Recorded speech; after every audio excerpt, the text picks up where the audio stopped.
Bom dia, Ana Amélia. Bom dia, professor. Tudo bom? Tudo bem, tranquilo. Com vocês aí, tudo bem? Tudo em paz? Saúde? Tudo bem, graças a Deus. Ótimo. Então, hoje nós vamos... Bom, primeiro você foi a primeira a entrar, né? Então vamos ter que aguardar um pouquinho aí para os demais colegas entrarem. Então, hoje eu estou propondo uma aula coletiva. O tema vai corresponder no nosso programa oficial a unidade 4, sessão 2 e 3, que são as últimas sessões do curso, que fala justamente sobre a apresentação de projetos urbanos, né? Que é o que a gente está querendo, porque como a gente está em vias de entregar uma proposta, um projeto urbano, então esse tema veio a calhar. Eu acho que de propósito ele está posto como a última unidade do programa, justamente porque vem de encontro à prática, né? Como apresentar um projeto urbano, né? O que a gente deva considerar, os planos de massa, as seções, os cortes de desenhos técnicos. Então, a gente vai comentar sobre tudo isto. E no final da aula, na segunda metade, vamos dizer assim, eu pretendo repassar com cada equipe alguns aspectos do projeto que vocês estão desenvolvendo para entregar semana que vem. Aliás, para entregar hoje. Hoje eu sempre misturo, porque vocês é DIB, né? Então, hoje eu vou falar um pouco sobre... Vou comentar um pouco a questão do projeto, vocês podem entregar hoje até a noite, até meia-noite, não tem problema, então ainda tem tempo. E vou falar sobre a avaliação que vocês vão ter na DIB, né? Das informações para esta avaliação que vai acontecer nos próximos dias. Já abriu agora, de 4 a 10, né? E aí eu só não entendi muito bem porque tem que ter não sei se tem que ter um agendamento, né? Essa parte do agendamento que eu fiquei meio na dúvida. O agendamento é o seguinte, você vai, porque o processo avaliativo ele não é concomitante, tá? Você pode fazer num horário, outro colega pode fazer no outro horário. Então, com isto há um agendamento específico para cada um, né? E agende e inicia o processo, você tem que ter, salvo engano, 3 horas para concluir. E aí você tem que concluir naquele espaço, não tem mais como voltar atrás. Agora, o agendamento é livre dentro daqueles dias que eles dão, acho que são 4 ou 5 dias, ou um pouco do mais. Dia 4, começou hoje, né, que é dia 4, hoje, né, até dia 10. 10, tá. Então, aí a gente tem 6 dias, né? 4 hoje é quinta, 5, 6 e 7, até quarta-feira que vem, né? Então, abre hoje até quarta-feira que vem. É o que eu estava presumindo, porque a gente tem que fechar as notas até na sexta-feira que vem, que se ser amanhã, na outra sexta-feira. Isso no caso das disciplinas que o professor é encarregado dessa avaliação final, que não é o caso da disciplina de vocês. Então, porque a disciplina de vocês, a nota é lavrada automaticamente. Eu não tenho nenhuma intermediação nesse processo avaliativo, nesse último processo avaliativo, né? Mas, enfim, ficou sendo um pouco desproporcional. Essa história de DIB, nunca eu consegui entender direito, mas, enfim, principalmente numa disciplina prática como esta, né? O projeto que a gente está desenvolvendo vai valer muito pouco em relação ao peso geral da disciplina, enquanto devia ser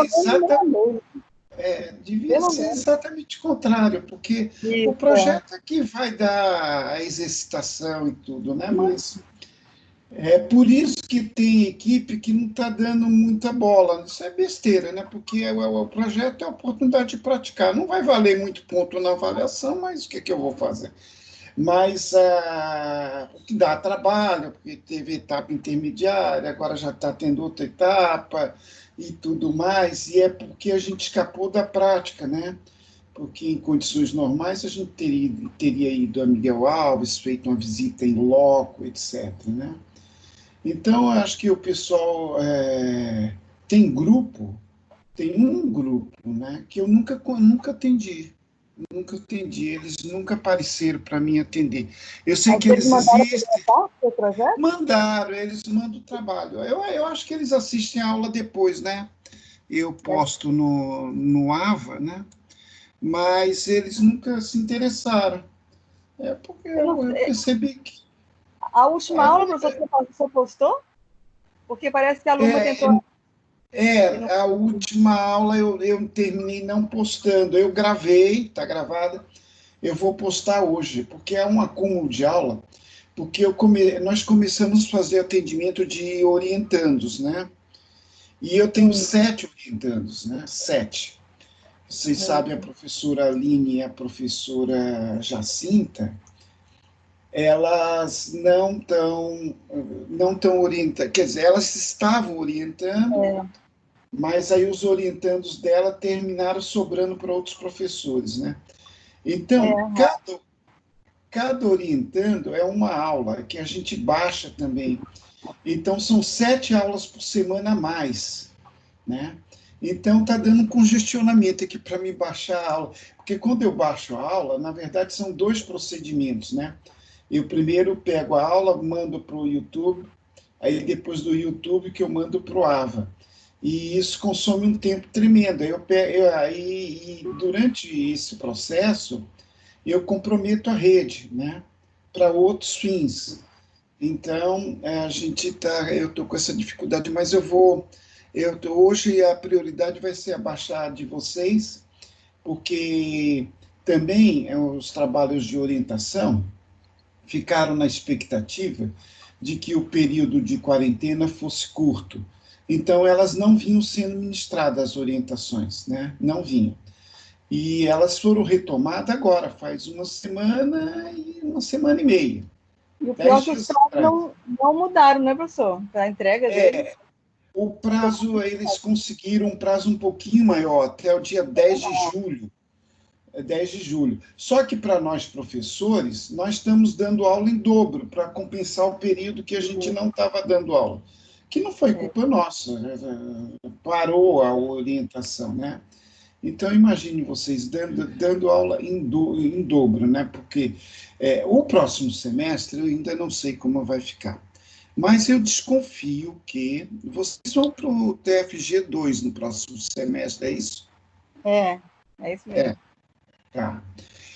Eu desconfio que vai ser semipresencial, certo? O semestre. Algumas disciplinas de natureza prática, elas vão acontecer presencial.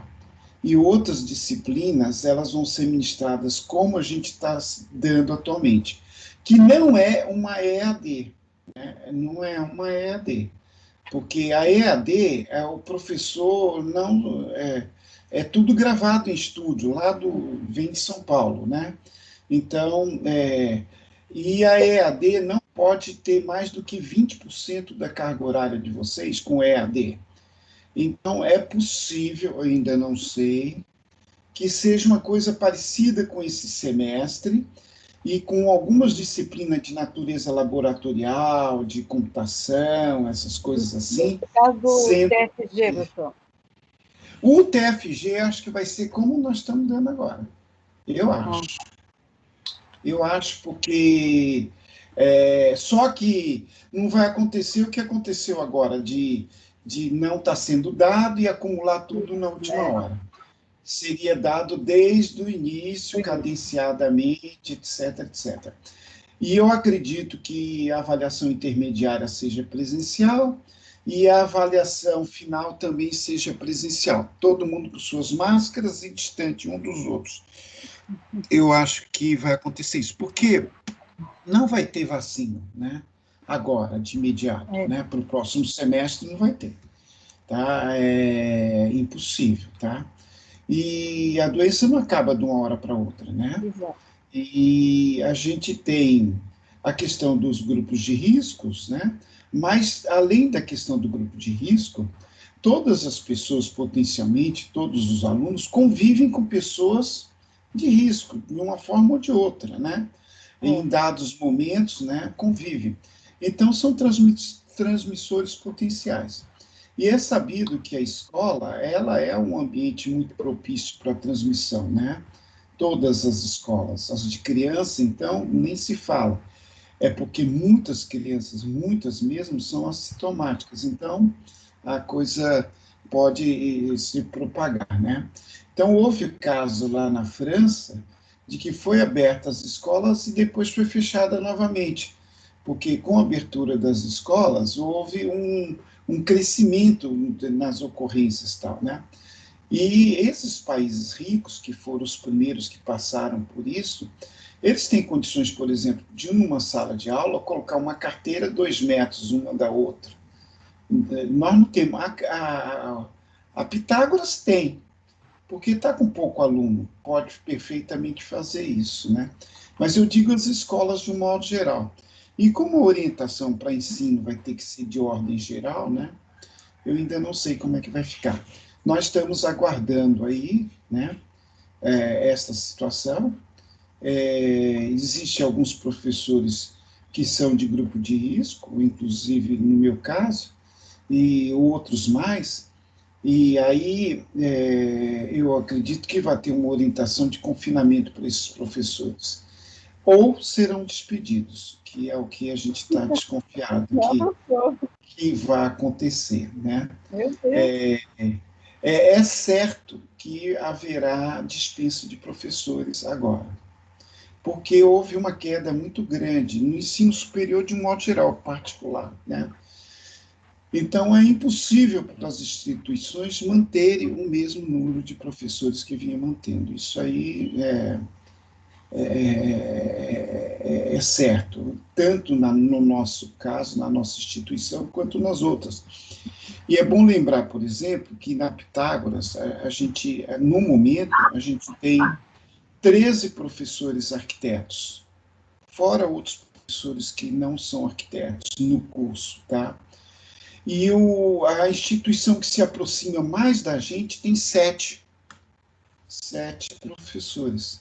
Não, desculpe, a Nova FAP tem nove professores, né? Arquitetos, né? E nós temos 13, né? E a Estácio tem cinco professores, imagina você, cinco. Tá? A Facid tem mais ou menos 7, e assim por diante. Todos estão com um número reduzido de professores. E como a gente tem mais, 13, e também houve uma quebra de alunos grande em todas, né? No nosso caso, até que não houve tanto, assim, pelo menos as disciplinas que eu ministro. No primeiro ano houve, né? Já entrou poucos alunos. E dos poucos que entraram, houve uma evasão aí dos 50% do meu cálculo, né? Agora, no caso das turmas que eu dou aula, desta turma especificamente, houve evasão de 3 alunos, em 24, aproximadamente. 24 houve evasão de 3. Então, foi relativamente pequeno. O urbanismo 1 houve evasão de 3 também. A turma do urbanismo 1 é maior do que a de vocês. Tem uns 27 alunos. Então, a evasão não foi tão grande, não. Pelo menos, do meio do curso para frente, não houve muita evasão. Agora, houve evasão no primeiro ano, né? Então, isto... eu sei dizer que teve uma evasão muito grande na Estácio, muito grande, né? Não sei qual é o impacto, mas eles não têm mais como reduzir professores, porque eles já estavam no número mínimo de professores, né? A situação é mais ou menos essa. Então, para o segundo semestre, eu acho que o TFG, que foi a pergunta original, vai ser ministrado mais ou menos no formato que está sendo agora, tá? Ele apenas vai estar desde o início desse jeito, porque nessa etapa agora ele só começou a ser desse jeito agora, por último, né? Então, ainda não sei como vai ficar. Atualmente, tem 46 alunos no TFG, 46. A turma de vocês vai ser bem menor, vai ser metade disso, né? Vai ser uns 24, 22, né? Vão ter uns remanescentes, né? Mas, em compensação, tem alguns que estão na turma de vocês que não vão conseguir fazer TFG2. Então, vai ser uns 24 alunos, né? Então, vai ser quase metade do que é hoje, tá? Então, vai estar um pouco mais descongestionado, que vai ser bom, né? Cada orientador vai poder orientar um número não muito grande de alunos. Isso é o que eu estou pensando. Mas, por enquanto, a gente não sabe nada, né? Vocês já estão sabendo, a Matilde saiu, né? Do, ela foi para a Nova FAP, vai ser coordenadora lá na Nova FAP, pelo que eu soube. É coordenadora geral acadêmica, né? Não sabia, não. Enfim, ela saiu ontem, ou antes de ontem. É, mas não há nenhuma solução de continuidade. Está correndo tudo normal, sem nenhuma alteração. Então, próximo semestre a gente tem que aguardar. Vamos comentar um pouco da avaliação de vocês, né? Agora que nós estamos já com um número mais expressivo de alunos aqui na sala, vocês podem entrar na avaliação a partir de hoje, dia 4 até dia 10, ou seja, vocês entram para agendar.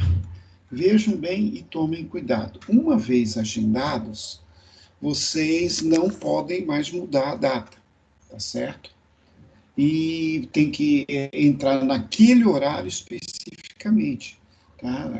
Que vocês agendarem, e se deixarem de entrar exatamente naquele horário, vocês vão estar consumindo o tempo da avaliação. O tempo da avaliação, salvo engano, pode ser que eu esteja errado, mas salvo engano, é 3 horas. Então, digamos que vocês agendem para amanhã, 9 horas da manhã. Aí esqueceram de entrar. Entrou 10 horas. Aí só tem 2 horas para fazer a prova. Porque ela fica contando a partir do horário que está agendado, tá certo? Então, tomem cuidado com isso. Vejam bem a estratégia de marcar a agenda. Significa dizer, na prática, que cada um de vocês vai fazer essa avaliação num horário próprio.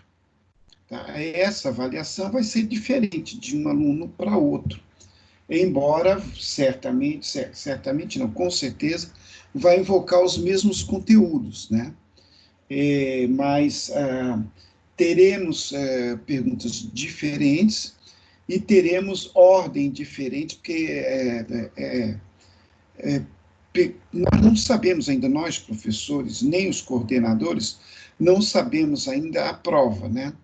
Mas pela tradição, deverão ser 10 questões de múltipla escolha. Né? 10 questões de múltipla escolha, tá? Então, essas questões de múltipla escolha, elas terão que serem respondidas neste tempo que eu falei para vocês, de até 3 horas, e com um agendamento prévio. Então, vocês vão poder fazer a prova até na outra quarta-feira, né? Vão ter quase que uma semana.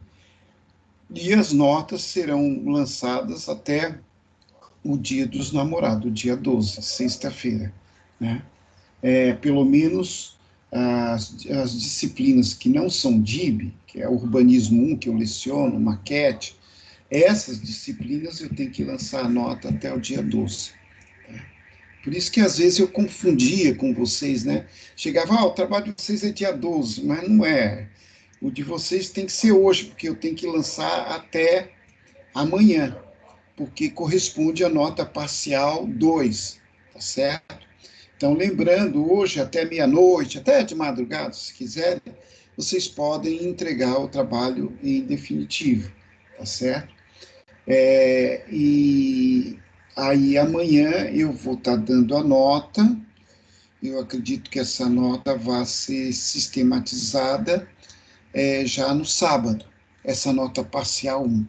Todos vocês já têm 2 notas. Então, a nota que eu vou estar lançando amanhã vai ser a terceira nota. E a partir daí, vocês têm a avaliação do sistema.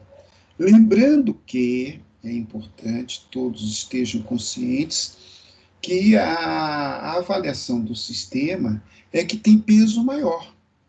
É a que tem peso maior. Tá? Então, vocês estejam atentos a isso, tá certo? Hoje eu vou conversar com vocês sobre os 2 últimos tópicos teóricos, que, na verdade, eu já fui até adiantando esses tópicos ao longo do processo de orientação dos projetos. Esses 2 últimos tópicos, que corresponde à unidade 4, sessões 2 e 3, respectivamente, esses 2 últimos tópicos, eles são exclusivamente voltados para a apresentação de projetos urbanos, né? Como é que devam ser essas apresentações, etc, etc. E que estão, né, grosso modo, na linha do que eu pedi para vocês apresentarem o projeto que vocês estão fazendo à prática, com a diferença de que eu não fui tão exigente, né? Eu tive que minimizar em função desse distanciamento que a gente vem tendo, né? Para efeitos de apresentação, tá certo? Pois muito bem. Hoje eu vou, então, retomar todo esse arcabouço. Isso vai servir também de suporte para o projeto que vocês estão me entregando. Eventualmente, se alguma pequena alteração que vocês ainda queiram fazer, tá certo? Bom, o projeto urbano, ele é muito distinto do projeto arquitetônico em função da escala, né? A escala é um fator de diferenciamento, né, muito grande entre um projeto e outro. Por isso que, muitas vezes, no projeto urbano, a gente lança mão de programas tipo Corel, Illustration e outros programas para fazer essas representações, porque a gente comumente trabalha com iluminação de áreas, né, que são as manchas, né? A gente trabalha com planos coloridos, etc. E também é muito importante, num tecido urbano, a gente identificar os elementos desse tecido, que são as quadras, os segmentos de rua, etc., como objetos, porque com facilidade, nesses programas gráficos, a gente pode acionar os objetos. Os objetos o que seriam esses objetos do programa? É como se fosse um grande quebra-cabeça, né? A cidade tivesse toda montada em quebra-cabeça. Então eu clico numa quadra, aí ela se distingue, e eu jogo a cor que eu quiser. Num trecho de rua, eu clico no trecho de rua, ele aparece, eu jogo uma textura, jogo um filtro, jogo uma cor, o que eu quiser.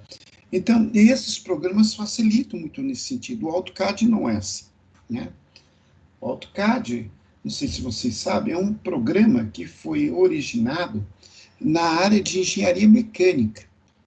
Ao longo do tempo, ele foi sendo adaptado para a engenharia civil e arquitetura, mas, na verdade, ele é um programa muito preciso, até hoje ele é o bam em termos de precisão, né? Porque ele foi, inclusive, dimensionado para mensurações em milímetro, né? A mecânica trabalha na escala milímetro, não é na escala metro, né?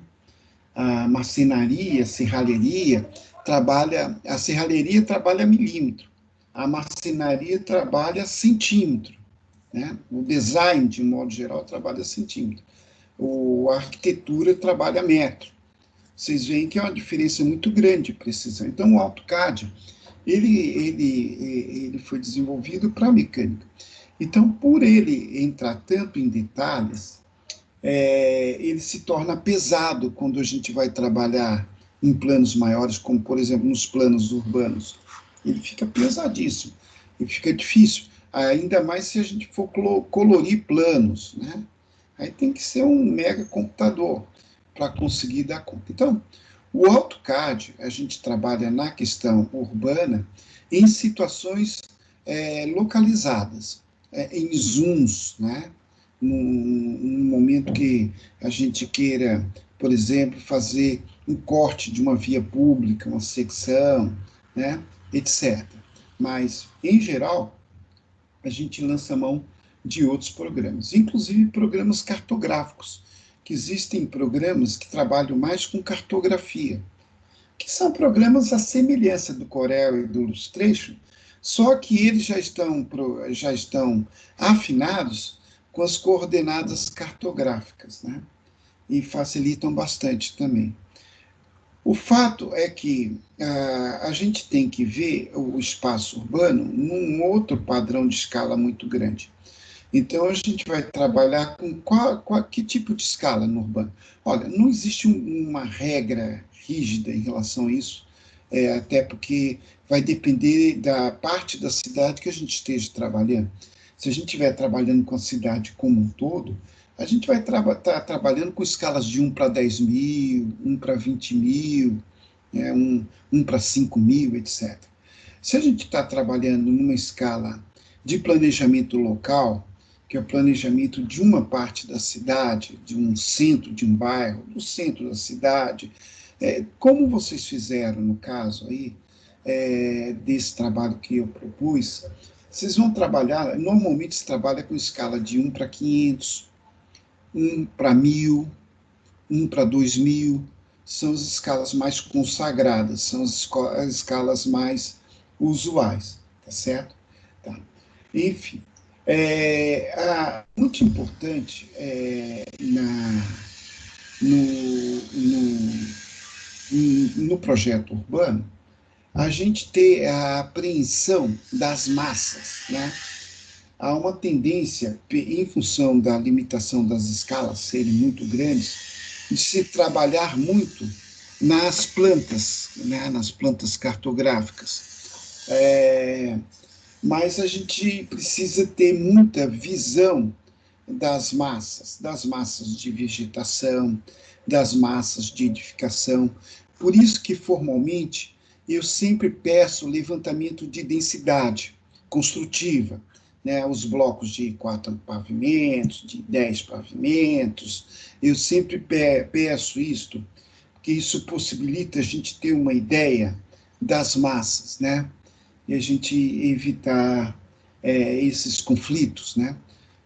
Por exemplo, eu estou orientando um TFG que é uma vila geriátrica, né, vila geriátrica. Tá? E o projeto está sendo desenvolvido e tal. Esse projeto é muito interessante, inclusive, porque esse trabalho ele começou a ser desenvolvido desde o semestre passado. A pessoa já está com segundas intenções de ir para o mestrado e tudo mais.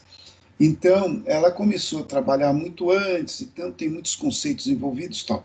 Então, há uma conjugação com edifícios de uso misto, né? Então, junto às vias públicas de maior movimento, a vila geriátrica ela não vai ter essa relação de vizinhança direta. Ela vai estar separada da via pública por um corredor de uso misto, tá? Onde vão morar pessoas. Alguém está com o microfone aberto. Tá? Vão morar pessoas que não sejam da terceira idade. Aí, nesse caso, o que estava acontecendo? Num dado momento, nós fomos perceber que esses prédios, nos limites, estavam projetando sombra excessiva na vila, né? E a vila ela tem que ter sol, ainda que seja o sol de Teresina, mas nós temos que ter sol. Mesmo os presídios, os presos têm direito a tantas horas de sol por dia, né? A tal da vitamina D. E não é só a vitamina D, tem outras necessidades que o organismo precisa em função da insolação. Então, e isso foi possível ser percebido exatamente pelo plano de massas, né? As elevações. Aí nós fizemos uma projeção da incidência do Sol e percebemos que a distância não era suficiente para evitar um ensombreamento excessivo da área, e que era preciso ter uma menos sombra, por incrível que pareça. Até porque, por exemplo, se eu estiver numa casa que eu tenha sombra muitas horas por dia no telhado, há uma propensão desta casa ter algumas dificuldades sanitárias, né? Em relação a mofo, em relação a outras situações, especialmente na época de chuva. Então, preciso que as casas estejam num determinada, tenham uma determinada carga energética de exposição direta ao Sol, né? O Sol é inimigo, mas não é inimigo total. A gente tem que ter um balanceamento. E isso vai nos permitir, tá, nesse plano de massas, ter um controle dessa incidência de radiação solar. Diga, Ana Amélia. E como resolve esse problema aí, professor? Como é que foi feito? No caso, recurso.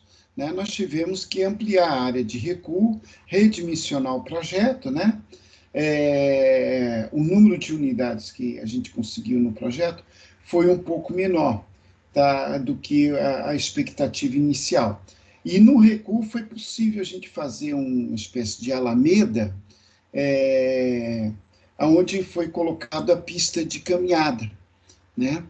Porque a pista de caminhada não tem tanto problema ser ensombreada. E a pista de caminhada, ela dá volta no conjunto, então, numa parte da pista, ela vai receber o sol da manhã, e na outra parte da pista, ela vai receber o sol da tarde. Então, sempre vai ter um equilíbrio, uma área ensombreada, outra não tão ensombreada, já com mais exposição, ainda que tenha copas de árvore, mas a pessoa vai poder passar por alguns trechos de insolação. Resolvemos desse jeito. Antes, essa pista estava no miolo do projeto, tá certo? Aí a gente teve que trazer a pista para a periferia para fazer uma compensação de recuo maior para que a incidência do Sol, né?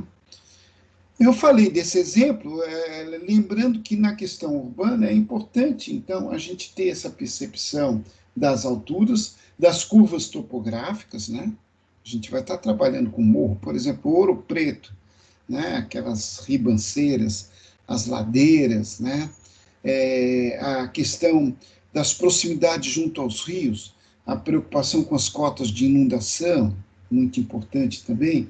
Então, essa questão do relevo natural e do relevo artificial é o que é produzido pelo homem, são os prédios, as edificações de um modo geral. Então, tudo isso tem que ser apreendido. Bom, no projeto, na representação do projeto urbano, a planta ela é muito importante, né? Ela hoje em dia tem um nome bonito, né? Master Plan, né? Por causa dos planejamentos locais, né? Essas plantas, elas, uma planta de propositura de projeto, muitas vezes não é uma planta só, como na arquitetura também não é uma única planta, né? Tem planta de layout, planta de cobertura, né? Planta do pavimento tipo, enfim, várias plantas, né? Do pavimento térreo, no caso de edificações altas, etc. No caso do planejamento urbano, do urbanismo, da mesma forma. A gente tem um conjunto de várias plantas. Não é o caso do projeto que vocês estão me entregando, que eu pedi para. Esse projeto ele está simplificado, a sua representação, tá certo? Então, normalmente, a gente tem uma planta de zoneamento, de propositura de zoneamento, só de zoneamento, né? Então, nessa planta, a gente vai ter as legendas novamente, A gente fez, na fase de diagnóstico, a gente tem uma planta de zoneamento, mas eu estou falando da planta de zoneamento da proposta, de propositura, porque muitas vezes a gente altera o zoneamento pré-existente, né? E adequa ao zoneamento legal. A gente tem 3 zoneamentos na história, né? O zoneamento real, que é fruto do levantamento, né?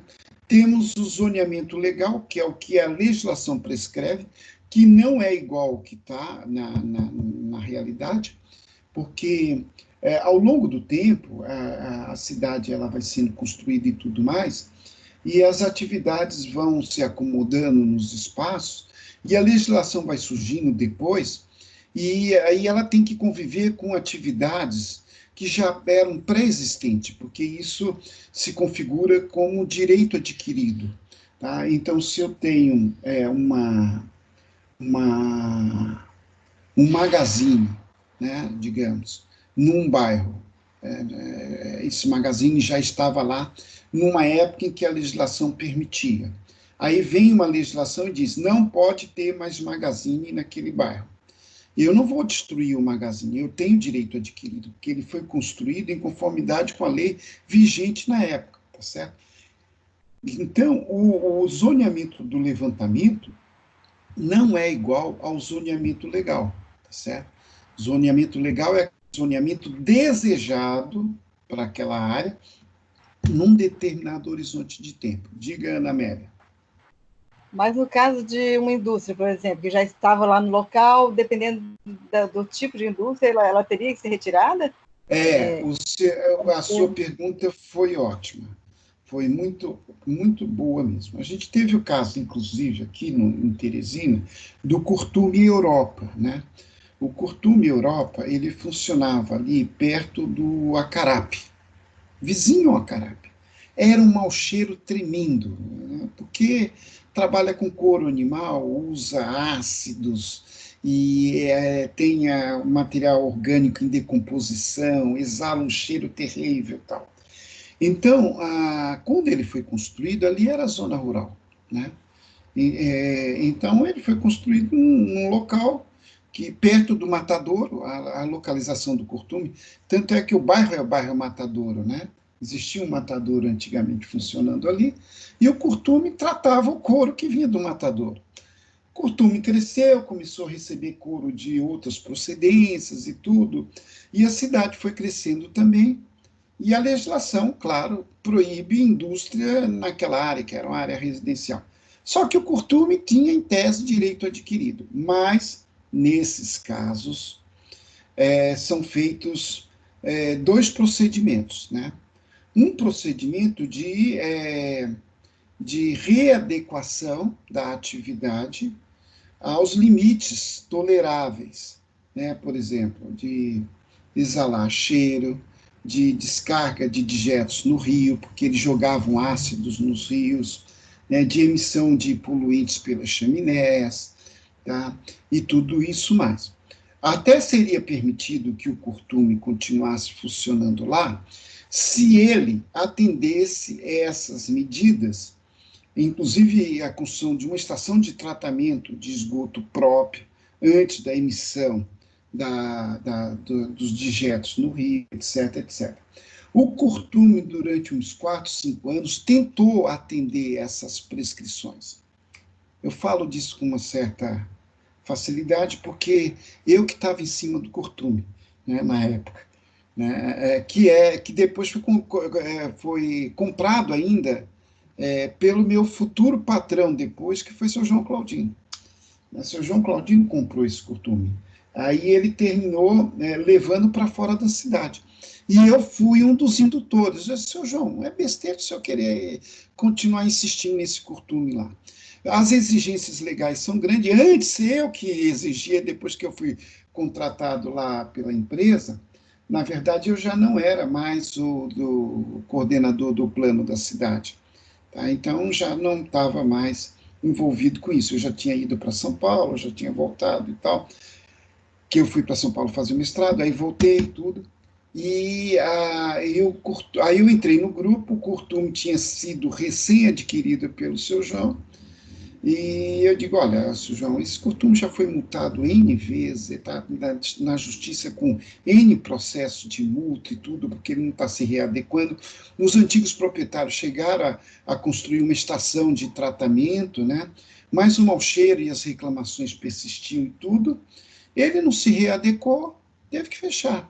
Né? E o seu João, que teve a sabedoria, fechou e levou para a zona rural, na época. Lá para adiante da Santa Maria, da Codi. Não é que a cidade cresceu para lá também e já começou a ter o mesmo problema lá. Só que a planta industrial do Curtume atualmente é uma planta mais de tecnologia mais adequada, né? Não exala os cheiros que exalavam o antigo Curtume. Tá? Então foi feita uma outra planta, porque o seu João teve interesse em comprar o Curtume, porque ele era proprietário do Frigotio. Ele abatia 80 cabeças de gado por dia, hoje já abate, sei lá, 200, 100 cabeças de gado por dia. Então, todo esse couro tem um endereçamento direto para o Curtume, né? E aí, quando ele comprou o Curtume e tal, o Curtume tinha uma produção muito pequena, a produção aumentou muito. E ele já aumentou essa produção baseada numa nova tecnologia, né? Então, aonde está o Curtume hoje, ele está já numa área de que a atual legislação, não a da época, já não tolera. Quer dizer, se for ter um novo Curtume na área, ele não vai ser aprovado. Né? Mas o Curtume atual está atendendo às relações de convivência. Né? Ou seja, tem sua própria estação de tratamento de esgoto industrial, não emite, tem os filtros de emissão de gases nas chaminés, não está tão junto do bairro, porque ele tá com recuo, ele é do outro lado da pista, ele não tem vizinhança residencial. Na legislação atual, aquela área onde ele está é industrial, mas não permite indústrias do tipo do Curtume. Tá? Mas como o Curtume já estava, ele se beneficia, de momento, do direito adquirido. Né, do direito adquirido. Só que, concluindo a resposta para a Ana Amélia, esse direito adquirido, ele é relativo. Ele é um direito adquirido desde que ele não inviabilize a convivência com o entorno. Né? A convivência com o entorno. O caso do Magazine que eu citei anteriormente, ele pode gerar alguma inconveniência, tipo operação de carga e descarga, dos caminhões que abastecem o Magazine, estacionamento nas ruas, ocupando vagas, etc. Mas esses inconvenientes, eles são passíveis de serem convividos. Né? Não vai poder abrir outros magazines na área, porque aí inviabiliza totalmente, gera congestionamento e tudo. Né? Mas o que já estava lá, que geralmente são situações mais isoladas, esse você não precisa mexer. Tá? Esta é a situação que pode acontecer na questão dos zoneamentos. Mas tem o terceiro zoneamento na história, né? Que é o zoneamento proposto por um projeto urbano. Né? O projeto urbano ele pode se ater ao que prescreve a legislação vigente, que é o zoneamento desejado pela legislação, mas ele pode questionar a legislação vigente. Né? Ele pode questionar, ele pode... Por exemplo, o centro da cidade hoje, em boa parte, não permite uso misto, ou seja, a habitação em cima e comércio ou serviço embaixo. Não permite. Tá? Mas seria desejável? Sim, seria desejável. Pelos novos preceitos urbanos, o uso misto está sendo incentivado em todas as cidades, de um modo geral, com algumas restrições e tal. Seria desejável que no centro eu tivesse comércio e serviço embaixo e começasse a morar gente em cima? Sim, porque no centro, simplesmente, hoje, eu tenho serviços sociais não otimizados, ou seja, eu tenho uma ociosidade de serviços lá no centro. Tá? O centro hoje não consome tanta água quanto a tubulação que chega no centro permite.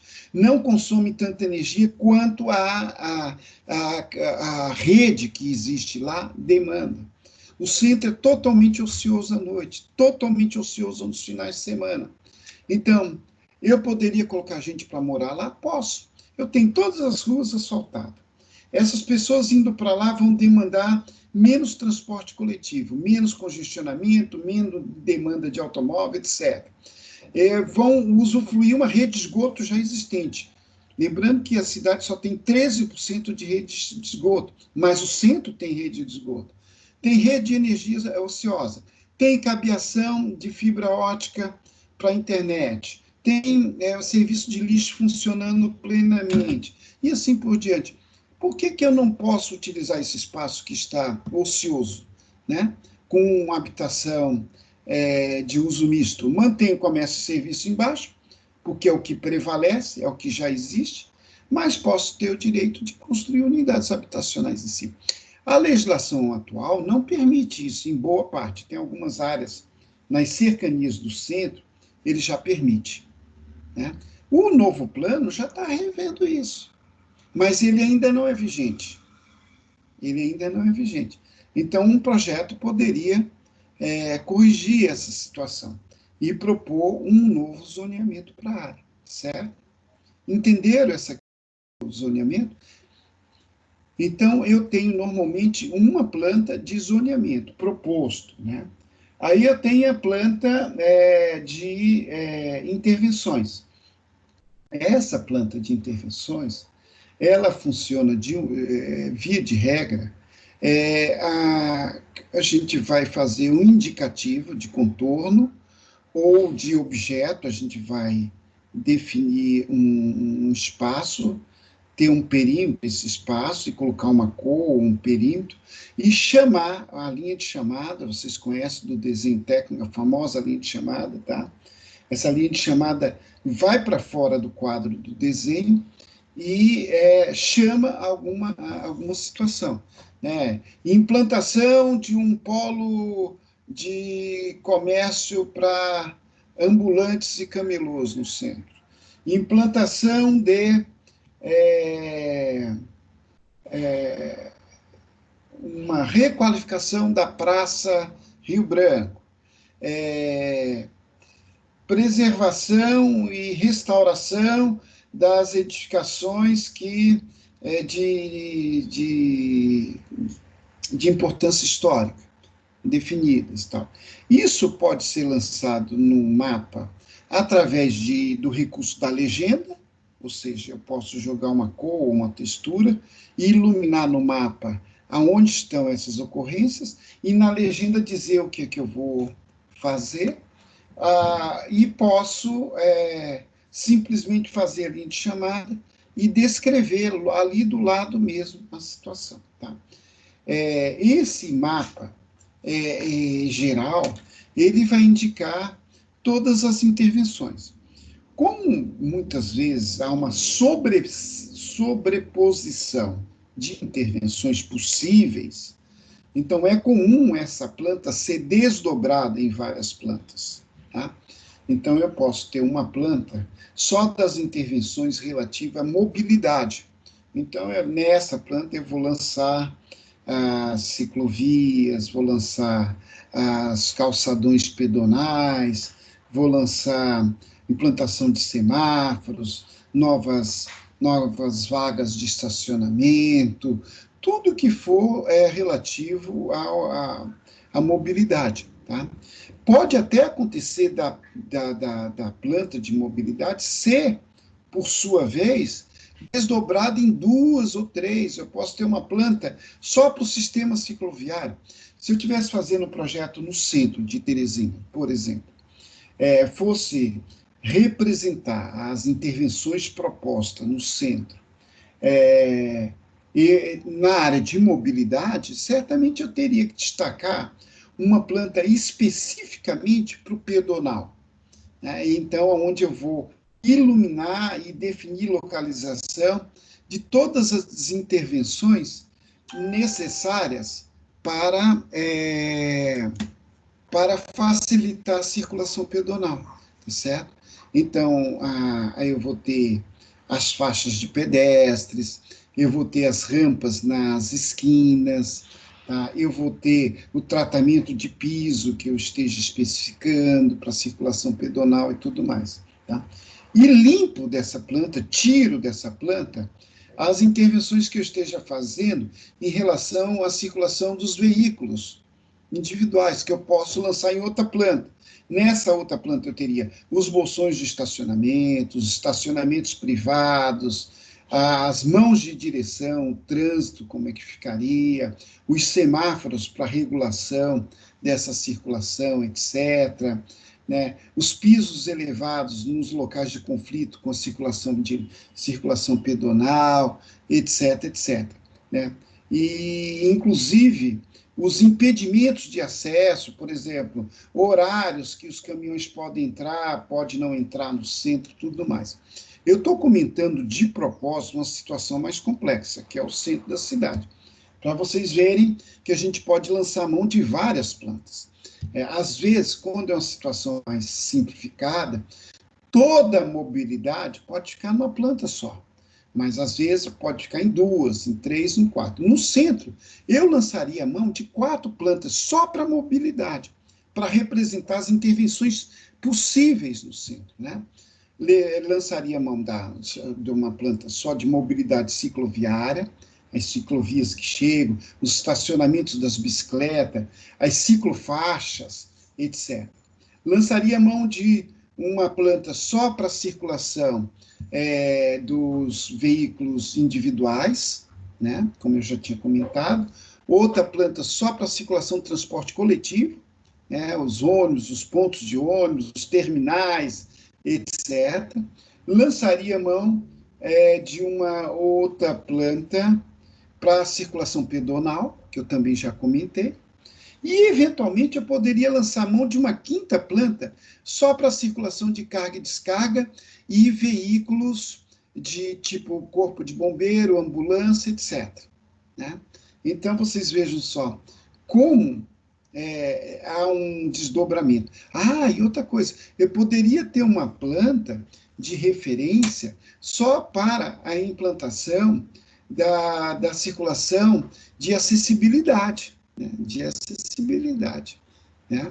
E isso é muito importante. Ou seja, 6 plantas só no que diz respeito à mobilidade. Mas as intervenções não são só de mobilidade. É claro que eu falei de uma área muito complexa, que é um centro urbano, né? Mas, pois não, perguntas. Não, professor, no nosso caso lá, que é mais simples, é uma região, primeiro, lá da casa da universidade, né? Pois é, nós fizemos, eu coloquei lá, marquei todos os pontos, todas as intervenções num mapinha só, para depois falar de cada uma delas, mas dá certo, não precisaria desse desdobramento, né? Porque não. Desde o início eu estou fazendo a ressalva. O caso de vocês é uma planta só, pronto. Aí a gente conjuga todas as intervenções numa planta só, que é um caso mais simples, né? Mas hoje eu estou dando uma aula do conteúdo da unidade 4, seção 2 e 3, que fala exatamente de como é feito isso profissionalmente, né? Então, eu estou justamente comentando essa situação no caso de vocês desenvolverem um projeto de natureza executiva, urbana executiva, tá? Muito bem. Aí eu tenho outras plantas de intervenção possível. Eu falei de zoneamento, mas eu tenho planta da questão ambiental, né? A questão da implantação da vegetação, arborização de rua, as praças, requalificação de praça, implantação de praças novas. Então, eu posso fazer esses indicativos numa planta à parte, tudo que diga respeito a verde. Nessa planta, eu posso me dar ao luxo de desdobrar em duas, né? Uma especificamente para praças e outra especificamente para o indicativo da presença dos verdes nas ruas, nas vias públicas, etc. Posso também ter as plantas das infraestruturas urbanas. Eu posso ter uma planta indicativa só de rede de esgoto, rede de água, rede de energia elétrica. Tá? No meu mestrado profissional, eu trabalhei com um centro de Teresina. Né? Então, eu estou falando um centro com mais desenvoltura, porque boa parte dessas divisões de planta que eu estou falando para vocês, eu tive que fazer no meu projeto. Né? Nem todas que eu falei, mas boa parte dessas. Tá? E eu cheguei a ter uma planta lá de indicativo de reuso de água, só para irrigar a arborização pública e as praças. Então, eu fiz uma planta aonde eu fazia o indicativo de uma estação de tratamento de águas servidas na região central, e os pontos de bombeamento dessa água para ser reutilizada especificamente na irrigação de praças e das arborizações de vias públicas. Então, eu tive que fazer os indicativos das adutoras, da estação de tratamento, né, e da rede de águas, que não confundir com a rede da Águas de Teresina, é uma rede própria, específica da prefeitura, que ela não vai ficar pagando conta da Águas de Teresina, ela apenas vai reutilizar esta água servida, que foi tratada. Nesse tratamento gera-se energia elétrica também, com estação de biodiesel, de bioenergia, e eu pego o restante, a água que dá para aproveitar, uma parte da água ela não dá para aproveitar, mas 95% da água é reutilizável, ela volta, né? Fora aquela água que é perdida por evaporação, ela volta lá para os pontos mais altos da cidade, numa estação com estações de bombeamento. Lá eu tenho um reservatório, que fica sempre cheio, tá? E desse reservatório, por gravidade, sai uma rede de água que vai por gotejamento irrigando as árvores e as praças. Tá? A cidade de Mendonça, na Argentina, que fica numa região semidesértica, né, uma região muito árida, ela tem ela é considerada o melhor exemplo de arborização urbana das Américas, incluindo Estados Unidos, Canadá e tudo. Ela é comparável com o que tem em Singapura, com o que tem em algumas cidades na Europa, etc. Mas ela é incrível. E ela tem um sistema de irrigação ponto a ponto em cada árvore. E a região semidesértica. E as árvores são frondosas, né?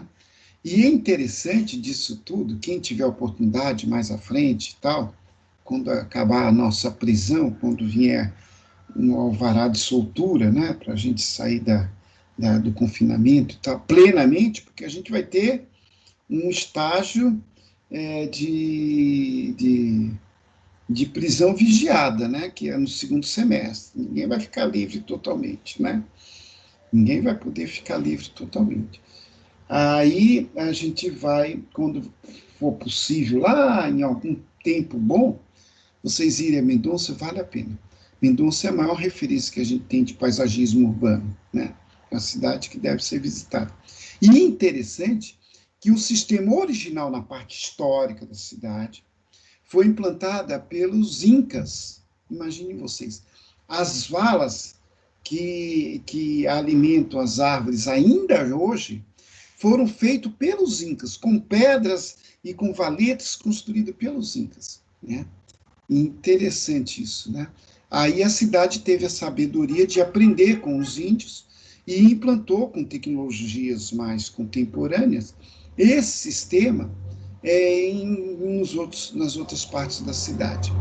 E eles reutilizam água. Tá? A água ela é reutilizada e, em parte dessas águas reutilizadas alimentam as praças, parques e árvores. E outra parte, inclusive, tem indústrias, tem comércio, que recebe água de reuso. Né? Poderia ter uso residencial também, mas isso ainda não é possível, no caso lá de Mendonça. No caso da Unifor, que é onde eu estudei, em Fortaleza, lá em convênio com a Universidade de Columbia, em Nova York, eles implantaram uma rede, né, interna, né, e que essa água sai na torneira e você pode pegar o copo, encher e beber diretamente. Né? Lá na Unifor, a rede ainda não está totalmente consolidada, mas em boa parte já foi implantada, tá certo? E ela é tão segura que essa rede de água de reuso abastece até a clínica da Faculdade de Medicina. Né?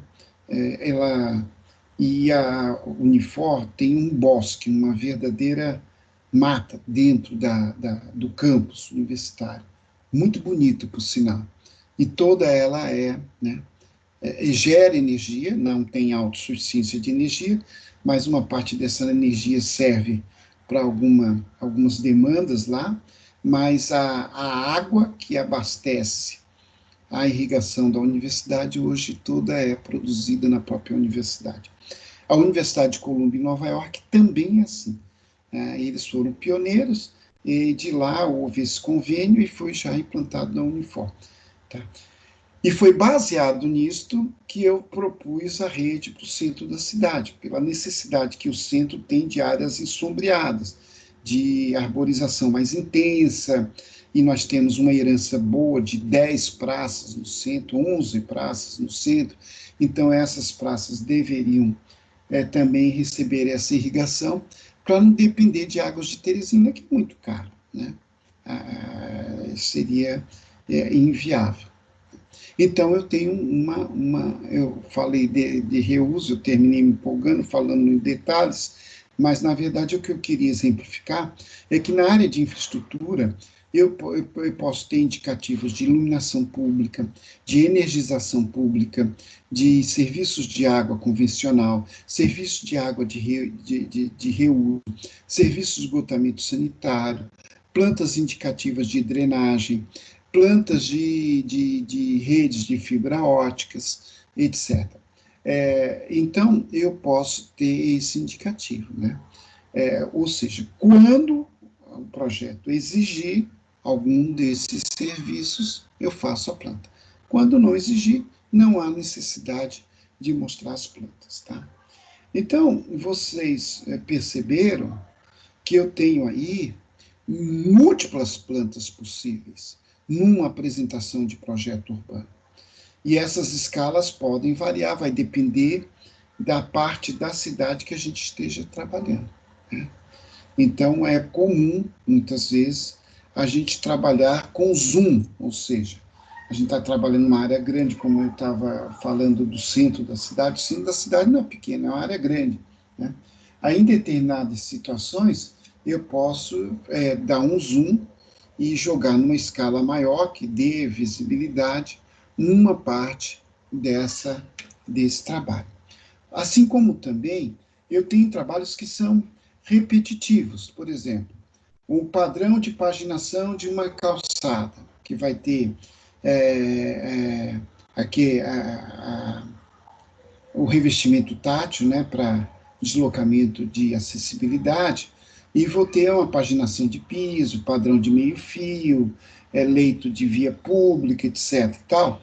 Tudo isso eu posso dar um zoom, mostrar em detalhe com um quarteirão tipo, por exemplo, e aí isso ser indicado de forma mais generalista no restante da planta.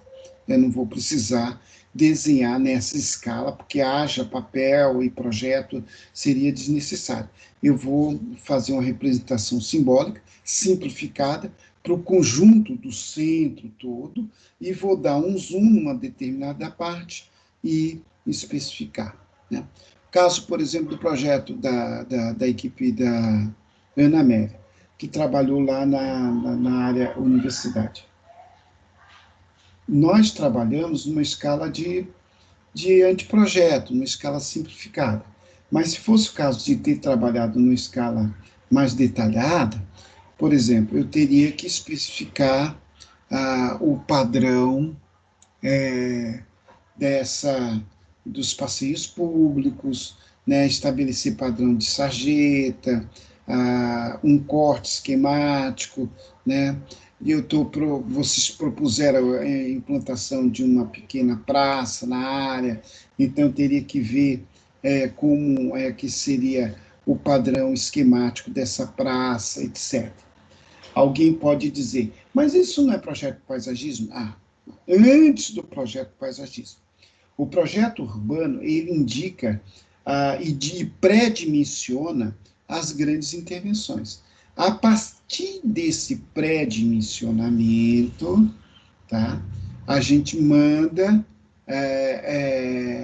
ordem de serviço para o desenvolvimento do projeto arquitetônico ou do projeto de paisagismo para os departamentos respectivos na prefeitura. Ou, então, vai terceirizar isso, vai trabalhar com escritórios de arquitetura em separado, só que o escritório de arquitetura ele não é plenamente livre para fazer, porque já existe o projeto urbano estabelecendo o padrão de recuo, afastamento, as alturas dos blocos que estão sendo propostos, o padrão da praça, a delimitação da praça, integração da praça com o restante das áreas, etc. Tá? A propósito, quando da realização das Olimpíadas no Brasil, ou em qualquer cidade, foi feito um projeto urbano prévio da cidade olímpica. Esse projeto, quem ganhou quem ganhou a concorrência foi um escritório de Londres. Eu não sei se houve concorrência ou eles foram convidados, alguma coisa assim. Então, esse projeto, esse escritório, ele desenvolveu um projeto urbano. Tá? Ele desenvolveu o projeto urbano.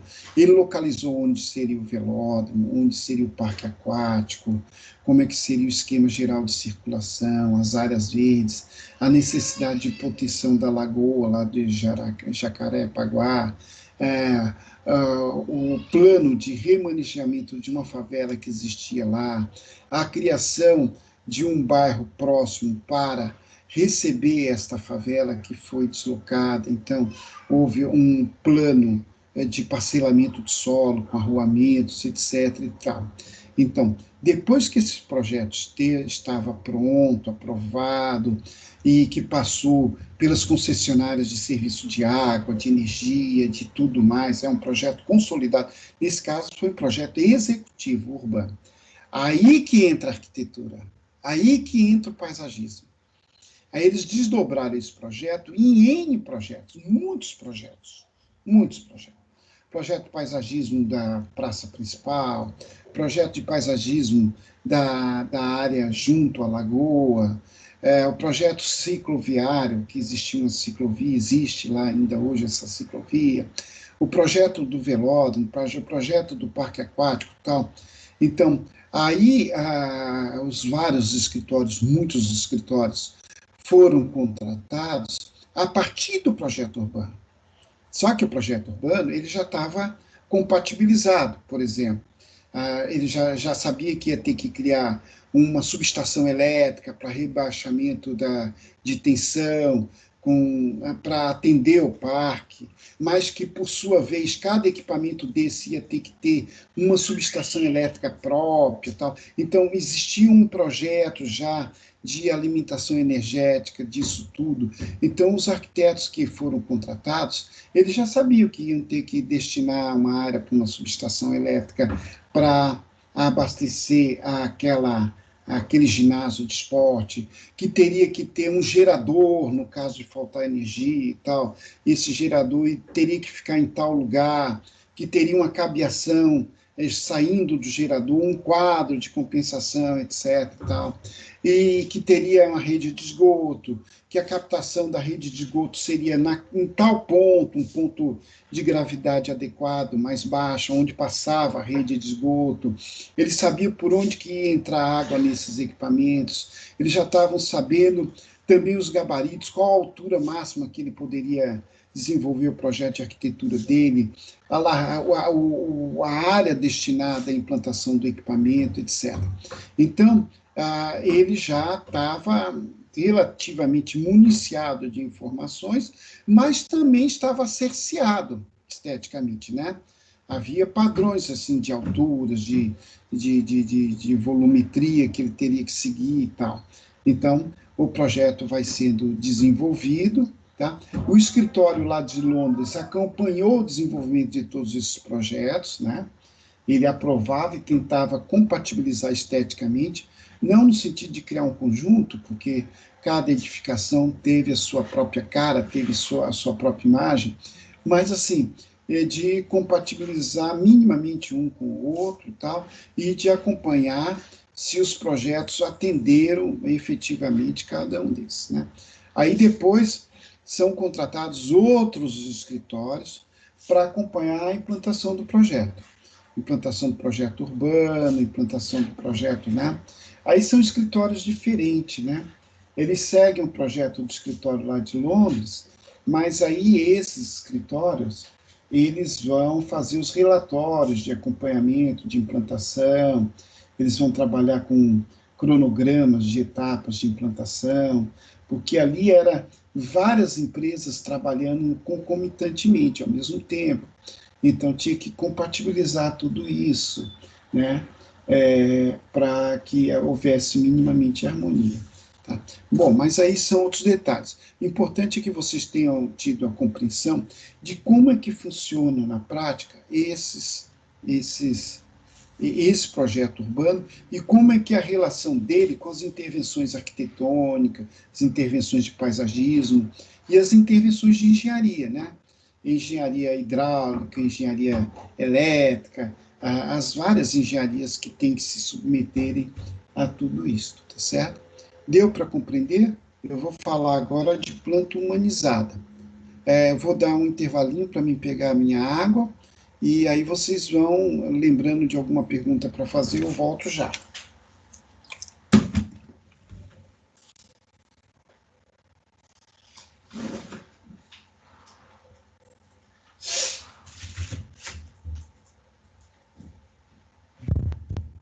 Ei, Ana, já que tu tá aqui, eu não sei se tu vai ver, a Lavínia botou pro dia 12 o projeto, viu? Achei um absurdo, uma.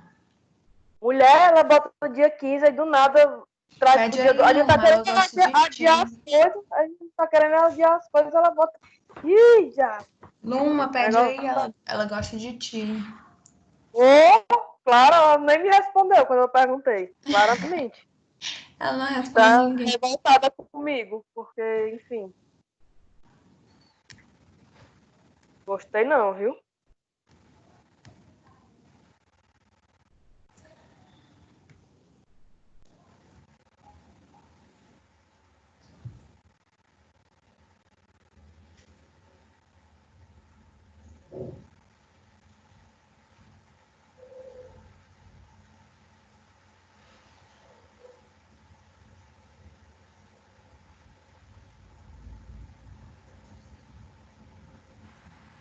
Eu estava falando aqui com o microfone desligado.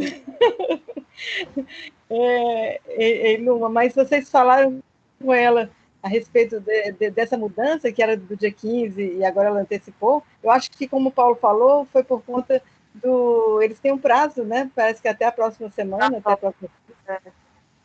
Mas ela tinha dado um prazo para a gente, né? Ninguém... Ok, fazer e pronto. Não tem mal o que fazer, não. Vai ter que ser isso mesmo, é dia 12 mesmo, então. Eita, vai ficar corrida, hein? Dona Amélia, eita. Eita, Jesus.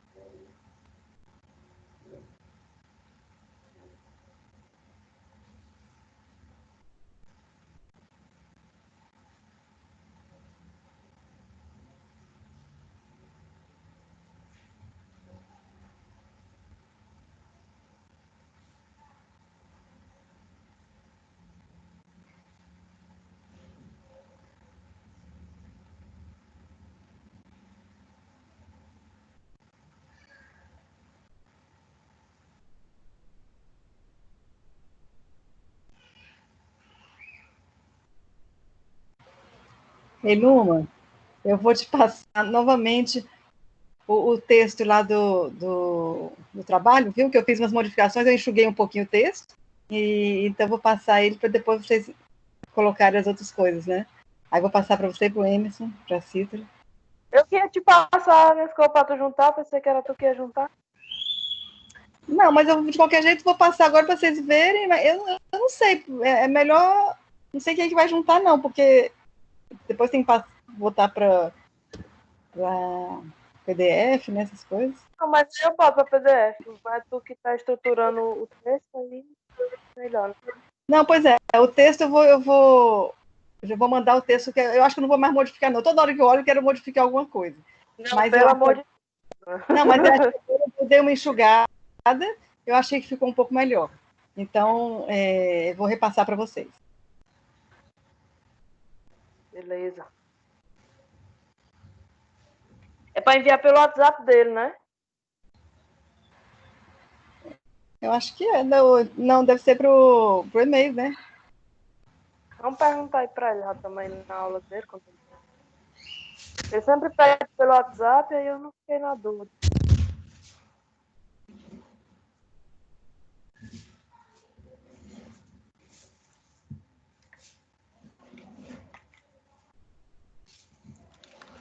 Bom, professor, pois não, diga. O trabalho do senhor é pelo WhatsApp ou é pelo Gmail? Olha, eu prefiro receber pelo WhatsApp PDF, porque facilita a identificação, tá certo? Tá bom. Porque já aparece logo o nome direitinho, tá? E lá na caixa do e-mail, ela costuma ser muito poluída, né? Vem muita coisa de comércio e tudo, eu prefiro no WhatsApp, tá? Lembrando, a propósito da pergunta, que hoje, até de madrugada, viu? Eu vou dar as notas amanhã de manhã, eu vou começar a fazer as correções, tá? Então, vocês podem me enviar até ao longo do dia, até de madrugada, tá?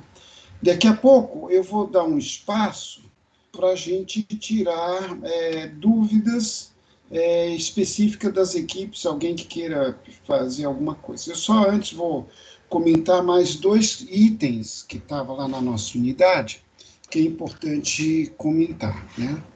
Que é o nosso memorial, né? Antes de falar em memorial, é interessante lembrar, isso eu fui falar com vocês ao longo do nosso projeto prático, né? Que o desenvolvimento do projeto urbano, ele é precedido pelas etapas de levantamento e de diagnóstico, que é o que nós fizemos efetivamente. Esses levantamentos, naturalmente, podem ser mais pormenorizados, podem ser mais generalistas, pode ser mais específico, né? Se eu for, por exemplo, fazer um plano de transporte, eu vou levantar as coisas que vão importar para um plano de transporte. Não vou me preocupar tanto com outras questões. E assim por diante. Mas o fato é o seguinte, no urbanismo se gasta muito tempo com levantamentos. Isso é inevitável. Pela amplitude do espaço, pela complexidade do espaço, né? É um espaço complexo, né? A gente olha assim a cidade, mas a cidade ela tem uma sobreposição enorme de serviços, né?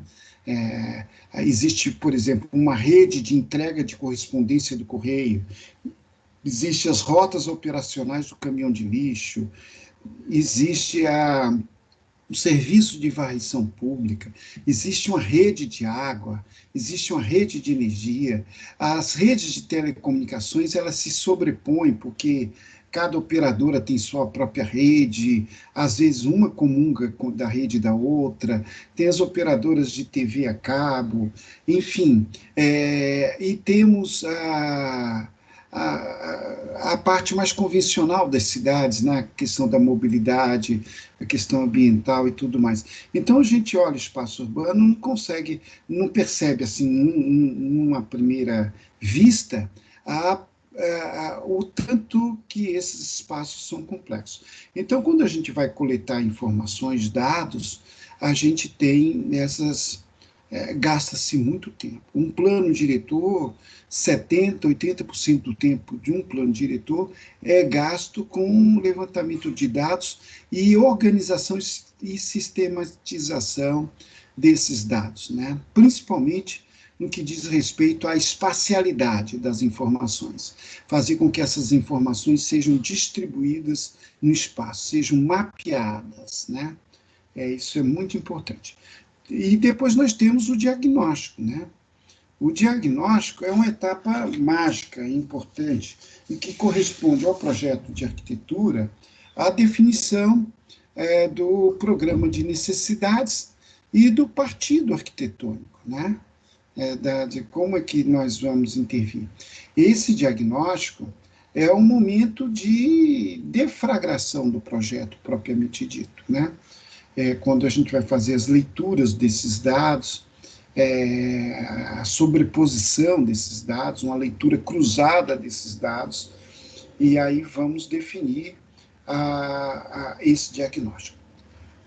Na etapa de projeto, né, propositura, a parte projetual, urbana, aí a gente vai demandar 2 instrumentos muito importantes, vocês terem consciência deles, né?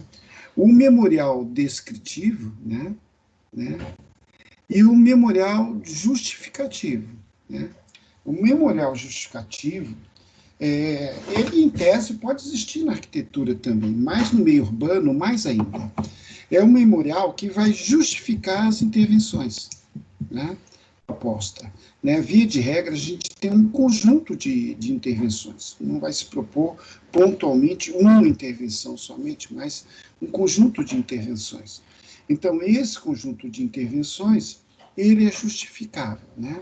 Se justifica, por exemplo, preservação histórica de alguns imóveis, aí tem uma justificativa, né? Questão de que são imóveis representativos de uma época, ou que já sejam tombados, ou que já sejam preservados pela legislação, o estado de conservação atual, etc, etc. Então, tem todo um discurso justificativo. E essas justificativas se estendem por todas e qualquer intervenções que a gente venha tomar.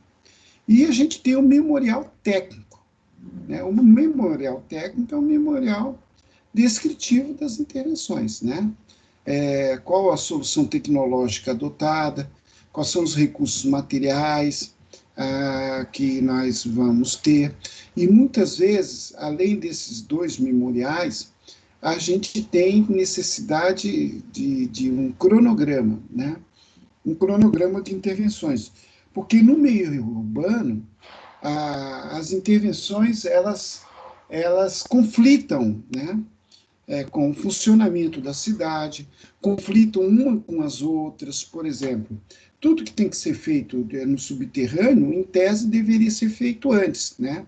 São as intervenções de rede de água, de rede de esgoto, etc, etc, né? Então, tudo tem que ser feito antes. A questão de uns 4, 5 anos atrás, eu tive a oportunidade de ir em Nova York e assistir a execução do que eles chamam de programa de execução combinada, execução urbana combinada. É muito interessante, eu vi isso funcionando de madrugada, é incrível, tá? Então, eles isolam uma determinada parte da via pública, tá?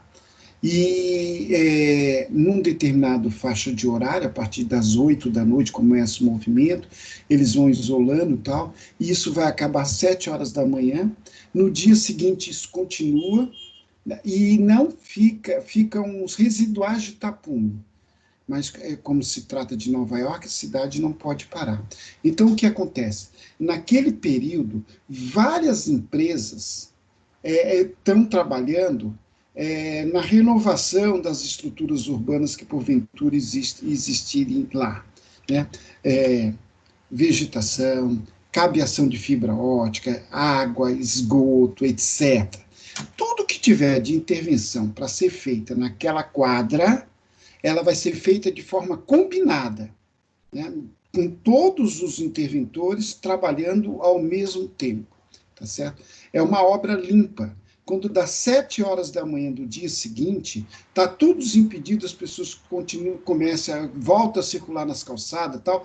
Tem uma ou outra área obstruída, né? Alguns canteiros técnicos que eles mantêm, não deixa de ter um certo incômodo, mas é um incômodo sob medida. E é feito por trecho. Então, numa noite, eles fazem 30 metros, 40 metros, que seja. Eu vi lá cerca de 50 metros, numa noite, eles fazem 50 metros. Tá? Então, uma fila de caminhão chegando com as tubulações, com tudo enquanto. Os caminhões atendem vários serviços ao mesmo tempo. Eles criam uma vala, né? E dentro daquela vala eles acomodam o que tem que acomodar, e 7 horas da manhã o piso, a camada asfáltica nova, já está 100% plena para ser utilizada, com meio-fio, arborização que tem que trocar, aí eles vêm com aquelas árvores já crescidas, e vem e coloca no lugar de uma árvore que esteja raquítica, tira a árvore, extrai a árvore. Todas as operações são feitas naquela noite. Mas é um formigueiro humano, né, e de equipamentos, e inclusive equipamentos operados por robótica. Tem equipamentos, inclusive, operando por robótica, né? É interessante. Aí, no dia seguinte, na noite seguinte, eu vou dar a palavra a quem quer perguntar já já. Aí, abre-se novamente uma vala, pega aqueles pontos que está onde parou a noite anterior, aí conecta e faz mais 40, 50 metros que seja. É incrível. São as operações combinadas. Isso acontece em vários pontos de Nova York ao mesmo tempo, alguns pontos. Eu vi 2 pontos, e assisti à noite a coisa acontecendo a um ponto. Pedi licença para entrar no canteiro, me deram um capacete, eu fiquei meio de lado, afastado, e vi o movimento. É uma coisa frenética, e tudo coordenado, né? A equipe da pavimentação asfáltica chega às 4 horas da manhã, eu já não estava mais lá, claro, mas eles chegam só no final do processo, né? Quando já aterraram, compactaram, aí vem o capeamento, né? É assim que funciona. Lógico que aqui no Brasil isso é muito complicado de ser feito, né? Às vezes é feito o recapeamento de uma via pública, né? Aí 2 meses depois, a Águas de Teresina sai quebrando tudo para fazer algum reparo, algum conserto, né? Isso aí tem um custo tremendo, aquele asfalto já fica prejudicado e tudo mais. Alguém queria fazer uma pergunta? Não, e só comentar mesmo que deve ser muito interessante você ver, acompanhar essa logística toda aí, né? E comentar como é feito aqui também, isso que você falou aí, né? Que não tem nada de... Nada de combinado, né? Mas Nova York já passou também por essas atrapalhadas todas que a gente passa aqui. É um processo evolutivo. Hoje já acontece algumas combinações em Teresina, já tem algumas operações que já são combinadas. Ainda não é muito preciso e tudo. Nós somos uma sociedade pobre, o dinheiro nem sempre está disponível, os cronogramas nem sempre estão afinados, né? Enfim, não é fácil. E, além do que, a gente tem esse problema de que, às vezes, o gestor da prefeitura é de um partido, o gestor do município, do estado é outro, e também tem iniciativa privada no meio. Não é fácil isso tudo, né? Então, a gente tem que separar essas ações das questões políticas. A gente ainda não conseguiu fazer isso plenamente, né? Então, é preciso a gente conseguir fazer isso, porque essas ações, em tese, devem independer das decisões políticas, né? Pois muito bem, então a gente tem um memorial, esse memorial, numa etapa de anteprojeto, ele é mais generalista. O memorial, na etapa de projeto executivo, ele é mais detalhista, né? Ele vai entrar no padrão do meio-fio, na espessura da camada asfáltica, ela vai, muitas vezes, ter que ser feita por outros profissionais, engenheiros, etc., não necessariamente arquitetos. Tá? Então, eu vou finalizar essa exposição, lembrando que o projeto urbano, pela complexidade, ele envolve também equipes multidisciplinares. É impossível o arquiteto fazer só. É absolutamente impossível. Em todas as suas etapas, a gente vai conviver com muitos profissionais diferentes, né? E na etapa de execução, então, a gente vai envolver muito com equipes de engenharia especializadas, específicas, né? E que são obras que nós não temos nem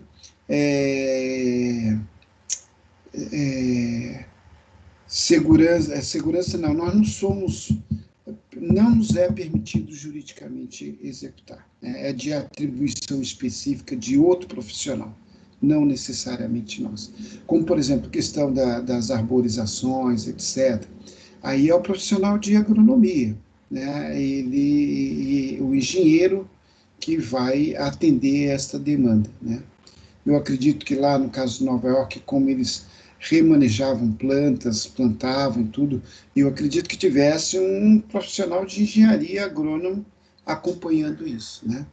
Especificamente, tratando os substratos, a forma que a nova árvore estava descendo, ter a segurança de que deu tudo certo. Porque você imagina, se não dá certo, a quebradeira que vem depois estraga o serviço de todo mundo. Então, tudo tem que ser feito com as suas, com as suas especificidades. Então, a gente trabalha com equipes multidisciplinares, né? Multidisciplinares. É isto, pessoal. Em linhas gerais, eu quis repassar para vocês esse mundo do projeto urbano, né? Como ele é representado, as etapas em que eles acontecem, né? E também eu esqueci de falar das plantas humanizadas, porque quando a gente trabalha com espaço urbano, a gente tem comumente como interlocutores vereadores, associações comunitárias, secretários, prefeitos, né? A iniciativa privada, né? Então, a gente tem que dialogar com segmentos que não são técnicos, né? Eles não são obrigados a compreender plantas técnicas, etc. Então, um recurso muito importante e muito comum no projeto urbano são as plantas humanizadas, né?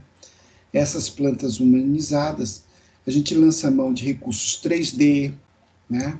Ou mesmo de desenhos à mão livre, exemplificando determinados ícones de referência, determinados tipos de tratamento de texturas e cores, de representação de vegetação, ou, em alguns casos, até mesmo de maquetes humanizadas, para fazer com que a gente consiga ser entendido, que as pessoas vejam o que está se propondo, etc.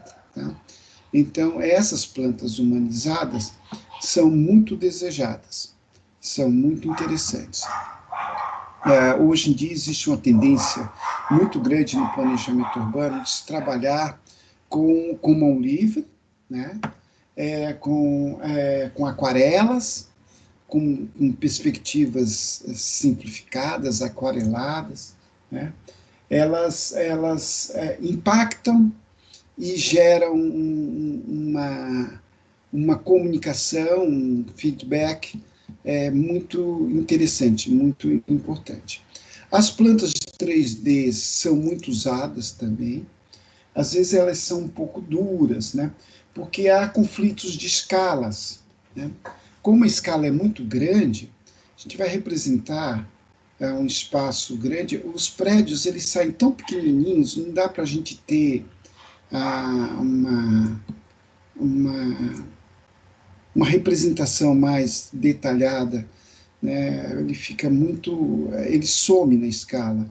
Então, muitas vezes a gente tem que lançar a mão do artifício de convívio com escalas diferenciadas. É como se a gente desse um zoom em determinados pontos da planta. Aí a gente representa aquilo ampliado. A gente subverte a escala, a gente transgride a escala para dar uma condição de representação maior de uma área que a gente queira dar destaque, de um ponto focal, de uma representação que é importante o interlocutor ter uma visão, uma compreensão melhor. Tá? Então, no projeto urbano, a gente vai trabalhar muito com comunidade, muito com empresário, né? E com o público de prefeitura. O prefeito não necessariamente ele sabe ler planta, né? E às vezes diz que sabe sem saber. Então, a gente tem que estar preocupado em apurar esta comunicação. Também as perspectivas urbanas, né? A gente pega um determinado ângulo da cidade para mostrar como uma determinada situação de transformação urbana vai se comportar, vai acontecer, né? Então, isso facilita também bastante o processo. Isso pode ser por meios digitais e pode ser por meios artísticos. Sempre que eu posso, eu incentivo vocês a desenvolverem a expressão artística. É sempre muito importante isso, certo? Essas plantas humanizadas, elas dão elas criam uma empatia com o interlocutor muito interessante, muito oportuno. Tá bom. Então, eu estou encerrando a nossa pauta de hoje e queria deixar aberto agora para saber se alguém tem alguma pergunta. A semana que vem nós temos a nossa última aula, tá? Alguns estão considerando a última aula hoje, mas eu vi no calendário a última aula é a semana que vem, tá? Vai ser a nossa despedida de sala de aula, distantes, mas juntos, né? Próximo semestre a gente não sabe direito ainda como vão ficar as coisas, né? Pode ser que eu permaneça na faculdade ou não. Uma vez que eu permaneça, ou mesmo que eu não permaneça, eu me coloco sempre à disposição de vocês. E no semestre que vem, uma vez que eu permaneça, eu devo estar orientando trabalhos de TCCs, tá? E devo estar ministrando as disciplinas de planejamento urbano e urbanismo 2. Planejamento urbano e urbanismo 2, tá certo? Aí no outro semestre, que eu acredito que a gente retome as viagens, né? Então, essas viagens urbanas que eu faço, eu sempre considerei muito importante. Vocês tiveram até a oportunidade, parte de vocês, de irem a Sobral comigo, né? Então, acho que vocês sentiram em Sobral essa condição da gente ver no campo que as coisas acontecem. Em Sobral, eles têm operações combinadas, viu, pessoal? Inclusive, está acontecendo lá. Ou seja, eles têm uma operação de quarteirão onde várias empresas trabalham simultaneamente, né? Por isso que é considerado uma cidade laboratório. Mas a gente vai retomar, quando tiver segurança, né, as nossas viagens. E a qualquer momento, mesmo que vocês já estejam formados, vocês são sempre nossos convidados. Eu fico um pouco penalizado, porque não foi possível, nesse semestre, a gente fazer a nossa viagem, tá certo? E quem sabe a formatura de vocês não seja uma viagem, né? Quem sabe? E aquela nossa viagem de Oeiras pode rolar ainda, lá na frente, enquanto vier a segurança, tá certo? Estou aberto agora a alguma pergunta de grupo que queira alguma instrução específica do projeto que estejam fazendo.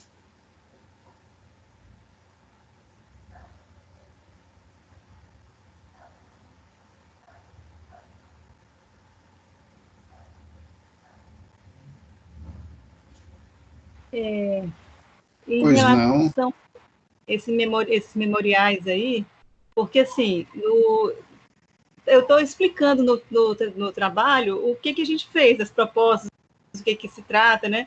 Mas eu não botei em forma de memorial, não sei como seria. Não. No caso, não tem que... Eu orientei no sentido de que alguma explicação que vocês têm que fazer, vocês podem fazer na própria planta, com a linha de chamada, tá? Isso aí vai substituir um memorial justificativo e memorial de especificação só em linhas gerais.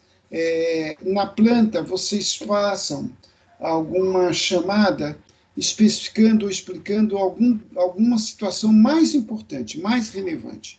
Não vai ser generalista, é um anteprojeto urbano, meramente um anteprojeto urbano.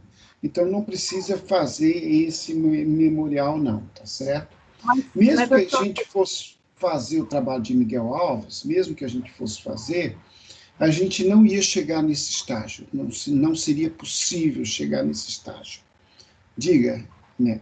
Mas, de qualquer jeito, por ser um trabalho assim, eu fiz toda uma explicação do trabalho, né? Um texto. Ótimo. Um texto explicando o conjunto de intervenções.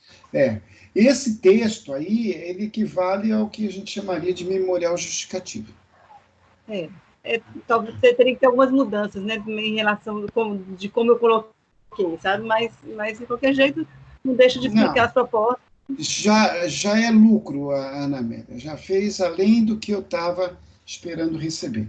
Não se preocupe. Mas Pois é, agora a questão dos desenhos, a gente ainda está meio... É meio complicado, assim, a gente...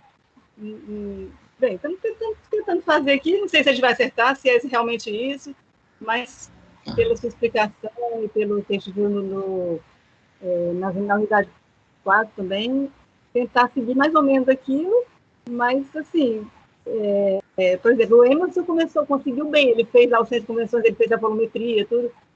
A gente está tentando fazer as outras, vamos ver o que a gente consegue. Tá bom, vamos ver o que consegue. Não tendo a sala de aula, sempre complica algumas coisas. Que na sala de aula, o desenho ele é acompanhado para e passo, né? Fica mais próximo e tal.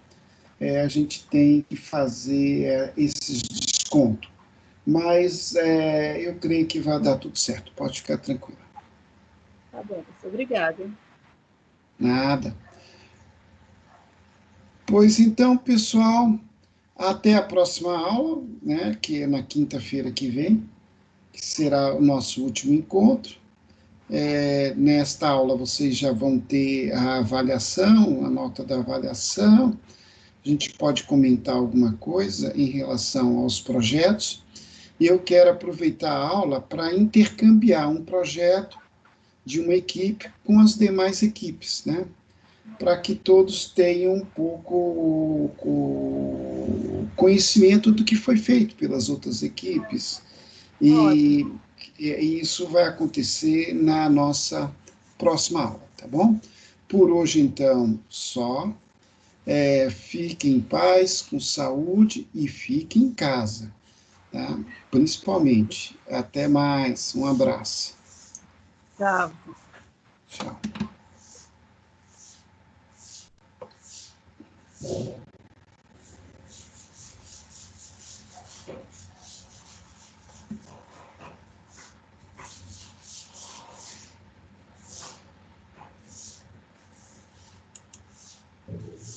Professor, o trabalho é para ser enviado agora, é?